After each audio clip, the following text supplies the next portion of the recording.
Hi, this is your host. Today's question is, who was Charlie Kirk? If you have a question you would like me to answer, please send it to me at the email provided below. First, I will look at who Charlie Kirk was, then look at how he died, what he fought for, and his history. So let's jump into it. Who is Charlie Kirk?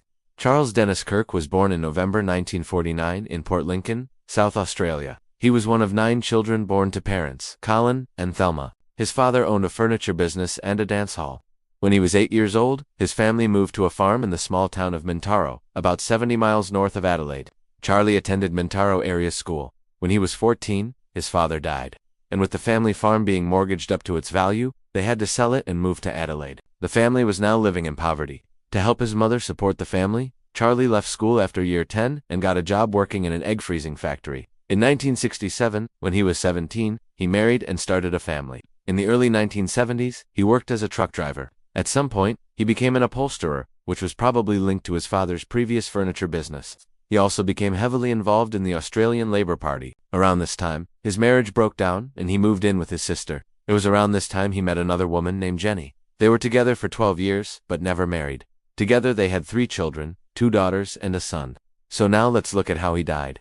On December 1984, Charlie was shot by a member of the New South Wales police force in Redfern, an inner-city suburb of Sydney, Australia. This event caused a lot of tension between police and Aboriginal people in the area. But first let's look at what led up to this. On the night of December, Charlie was drinking heavily with his friend Danny at the Waterloo Hotel in Sydney. They decided to walk to Redfern Station to get a taxi home. As they walked through Redfern, which was known as a red light district, they were approached by 2 plainclothes detectives. They asked if they had any identification. Charlie said he didn't have any, and told them his name was Kevin. The officers knew that Charlie was wanted for questioning over an assault that happened at a pub in King's Cross earlier that month. Charlie and his friend had refused to give their names and run from the police, so they were trying to apprehend him. Charlie thought the officers knew who he was and were trying to arrest him. He became agitated and ran off. The officers gave chase. A short time later, Charlie and the officers met again. The officers were driving a marked police car, and Charlie was riding a stolen motorcycle. He rode up to the passenger side window and yelled obscenities at the officers before speeding away. The officers followed him, activating their sirens and flashing their lights. Charlie stopped at a set of traffic lights.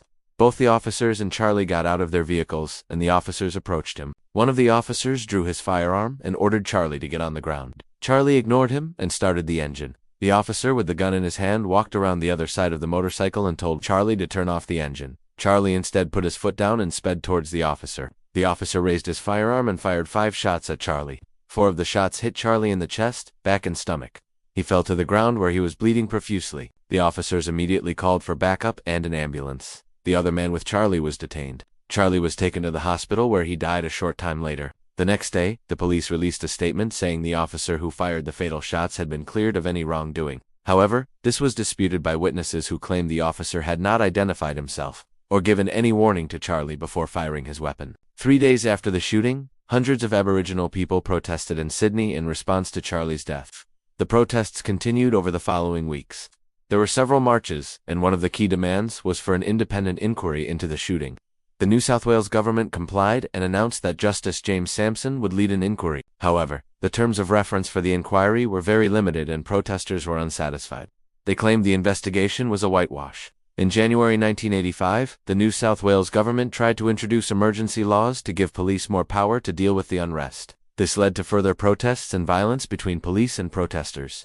On January, the police commissioner issued a warning that police would use the new powers to crack down on protesters. On January, 2 men were arrested for throwing petrol bombs at a police station. A few days later, a magistrate dismissed the charges against them after hearing evidence that the men had been trying to throw the petrol bombs from a safe distance away when the police arrived and arrested them. The magistrate criticized the police for not identifying themselves and using excessive force. What did Charlie Kirk fight for? After Charlie's death, there was a significant amount of anger among Aboriginal Australians over the way he was killed and the subsequent police investigation. It showed how tense the relationship was between the Aboriginal community and the police. Over the years, this has improved, but there are still issues today. Systemic racism and discrimination has existed for a long time in Australia and continues to exist in many areas. The Royal Commission into Aboriginal Deaths in Custody was a royal commission, established by the Australian government in 1987 to investigate all Aboriginal deaths in custody. As of 2021, there have been 471 deaths of Aboriginal people in custody since the report was published. This is a sad statistic and hopefully it reduces significantly over the coming years.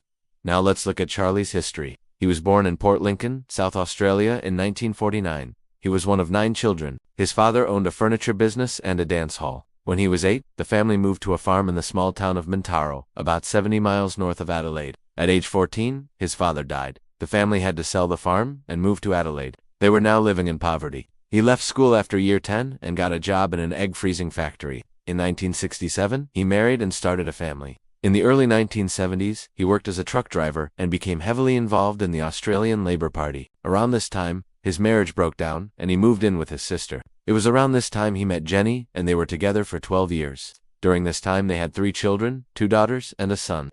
Finally, let's look at what Charlie did.